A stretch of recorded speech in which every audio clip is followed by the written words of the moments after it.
noted that Plateau State is the only state where a dedicated panel was made available for all their appeals.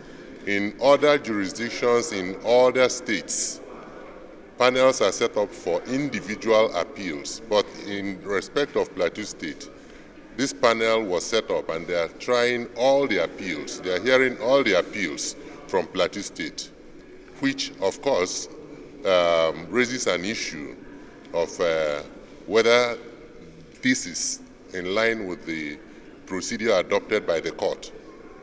Another issue we find wrong with the judgment is that the lower tribunal, the trial tribunal, actually dealt with a petition that raised issue of invalidity of nomination and sponsorship of second respondent as the governor of Plateau State.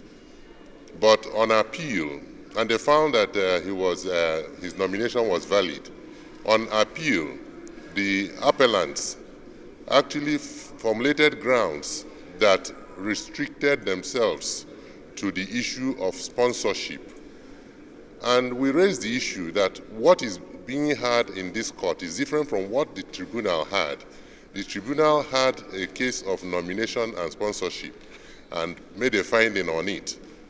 Appeals are by way of rehearing. You cannot make a case and the tribunal tries a case at the lower tribunal based on one or two issues, and you come to the Court of Appeal and you change the game. We all know that consistency is the name of the game when it comes to litigation. Now, we drew attention of the appeal court to this fact that they have changed their case. Their case is no longer nomination and sponsorship, but sponsorship. Today in the judgment, we did not hear anything about nomination. Everything that was said in this court today was about sponsorship.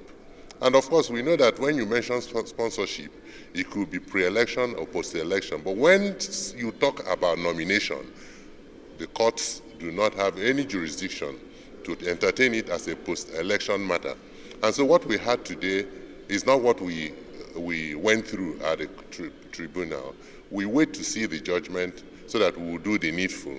But we thank their lordships for their industry. At least they came up with something. And we also prayed them to release the judgment so that we will study the judgments and come up with our grounds of appeal, because we know that our clients have given us the go-ahead to appeal this judgment.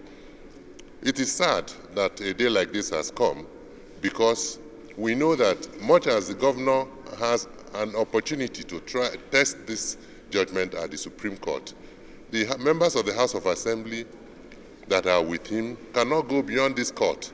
And so the untimely death that they met here cannot be appealed, cannot be tried upstairs. And so it's sad, but we thank God for today. Thank you.